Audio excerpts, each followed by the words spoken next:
Whenever I mention polyphasic sleep to somebody, I usually get either a blank look or, you know, the question, what is that?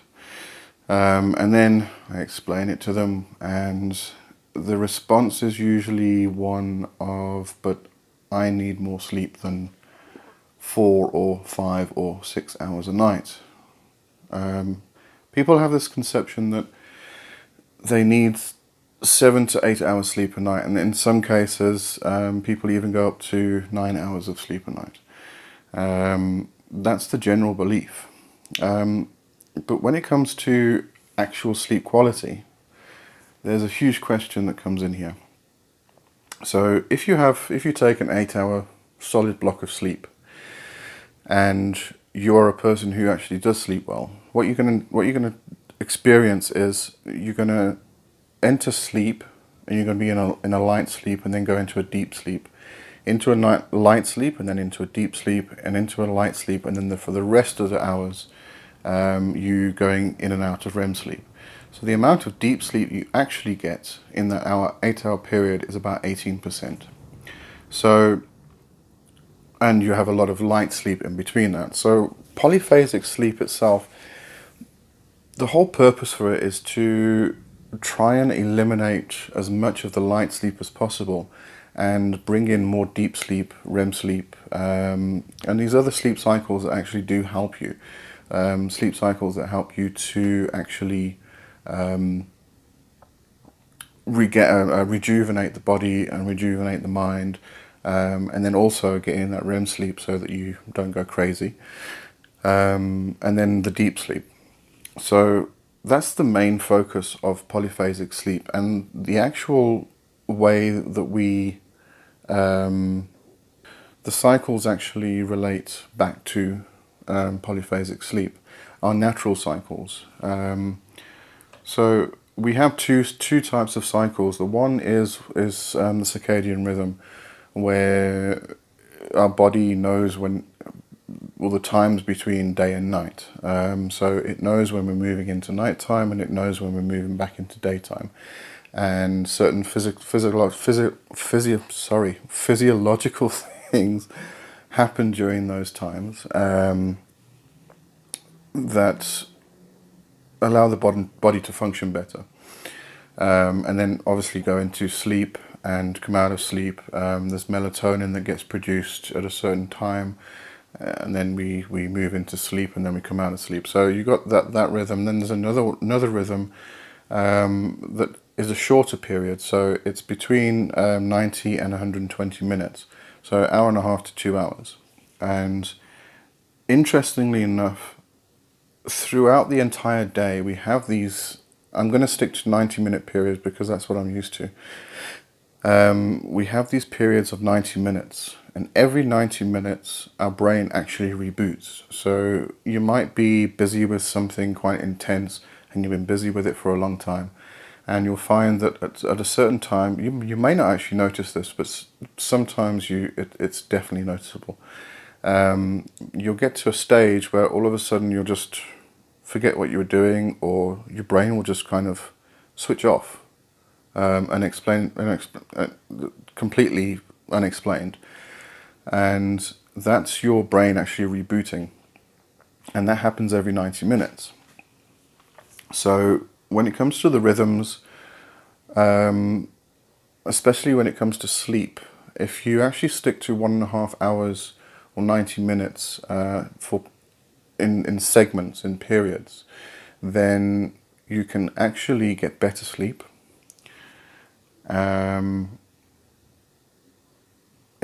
And polyphasic sleep helps with a lot of things, physically, emotionally, mentally. It's actually known to reduce blood pressure. If you actually do polyphasic sleep, you'll find that usually if you do a whole block of sleep, like 8 or 9 hours, you'll find that halfway through the day you start getting tired and you start slumping, and you're not as active as you should be because you've had 8 or 9 hours sleep, and you think, I've had enough sleep, I should be active right through the day. But you find that you get a bit tired, and you actually need to have a nap sometimes. When you do polyphasic sleep, this doesn't happen. You'll find that you have energy right through the day, up to the time when you're going to go back to sleep again. Now, it does take a period of time to adjust into polyphasic sleep if you are going to adopt a pattern.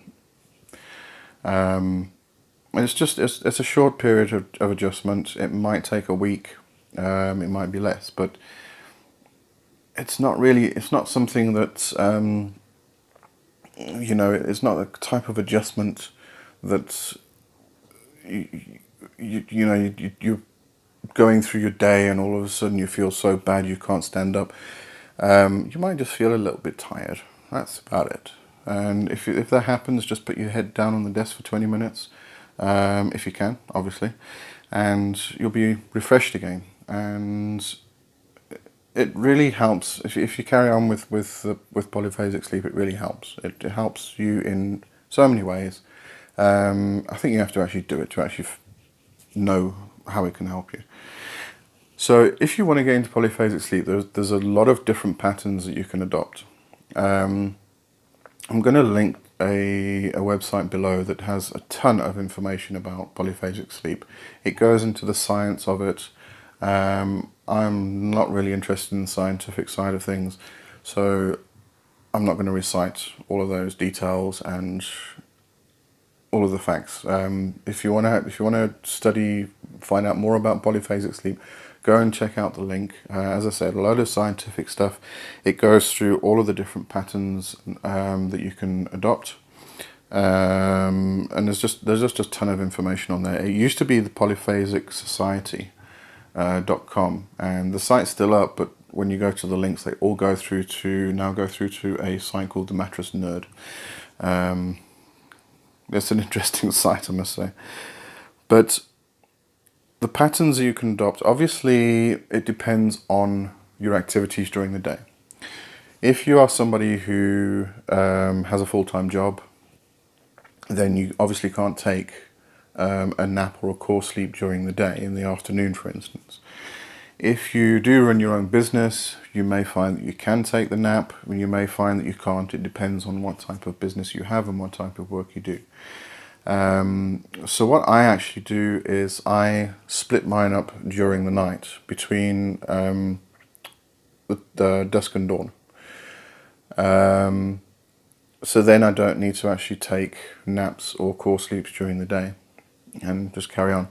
Obviously, with the type of work I do, I could if I wanted to. So I might actually experiment with a few of the different phases or cycles.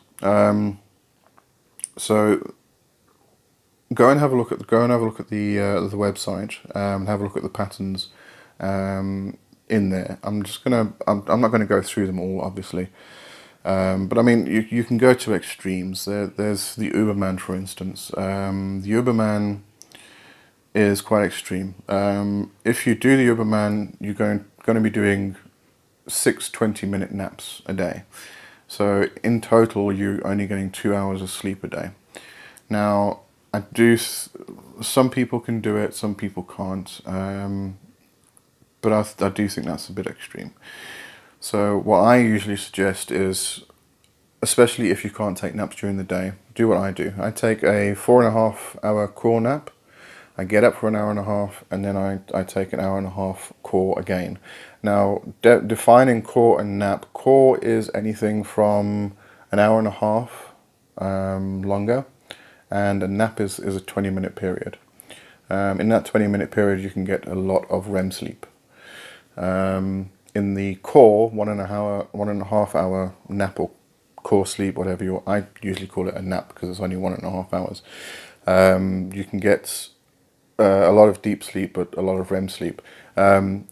It's great for dreaming, especially if you want to lucid dream. If you get up for a period and then you go and have a 20-minute nap or an hour and a half core nap, then it is great for lucid dreaming. It's fantastic.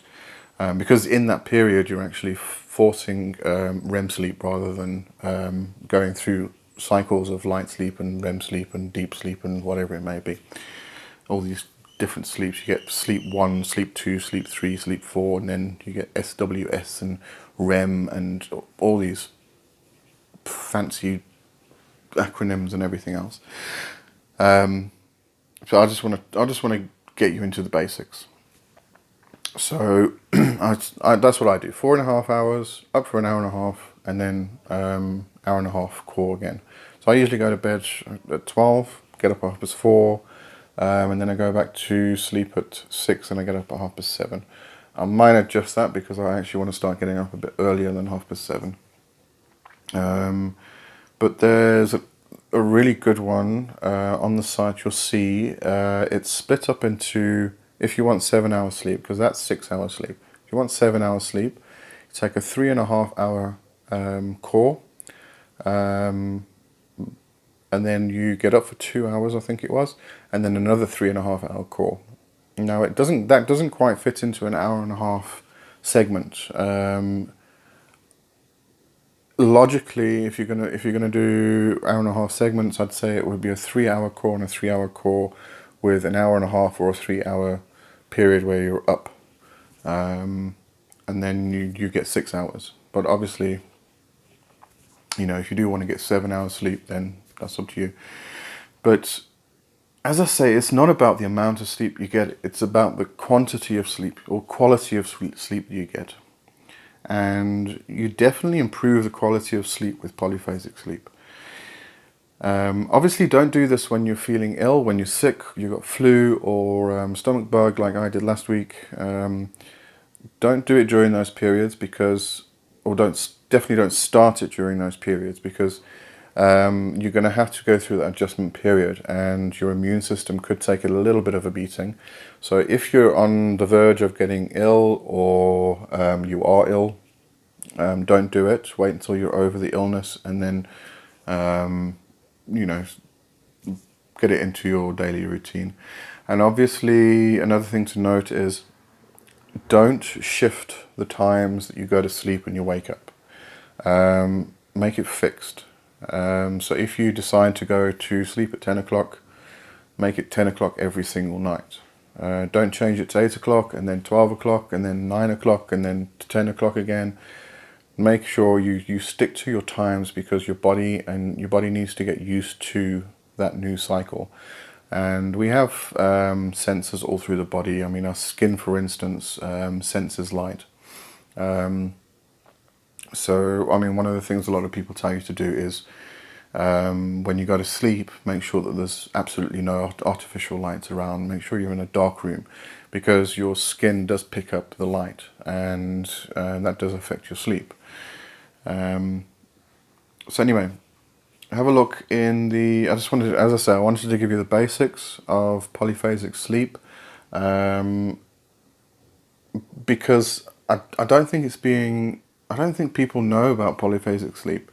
I mean, every person I speak to, I talk about polyphasic sleep, they haven't got a clue what it is. So it definitely doesn't get the recognition that I think it should have, because it is very healthy, and also it is actually the natural way our body functions and how we should actually sleep.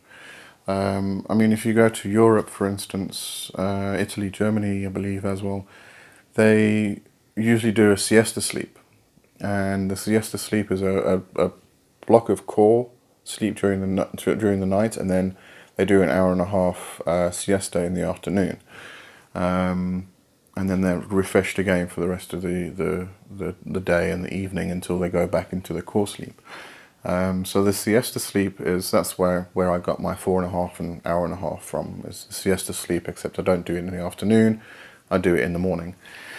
That's where I got the idea of my sleep pattern from.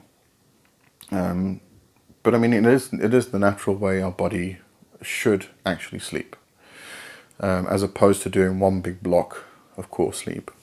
And if you do the one I mentioned, 3.5 hours, 2 hours, and 3.5 hours, 2 sets of core sleeps, I believe that one was actually quite easy to actually adjust to, because it doesn't break too much from your normal solid block of sleep, but it also introduces back into your system something that is natural. and therefore it's a lot easier to actually adapt and adjust to it. But anyway, I'm going to start rambling now, so I'm going to leave this video where it is. As I say, check out the link. Tons and tons and tons of information. The guy who set up the site, Polyphasic Society, originally he just put all this hordes of information, and I now see there's more. There's more sleep patterns on there and everything else. So check that out, and if you like my content, please subscribe, hit the bell, it'll help me out a lot, and that helps the algorithm so more people will see my videos, and share with somebody who you think might actually benefit from these, and please comment. Love to hear from people, and I'll see you next week. Have a good one. Cheers.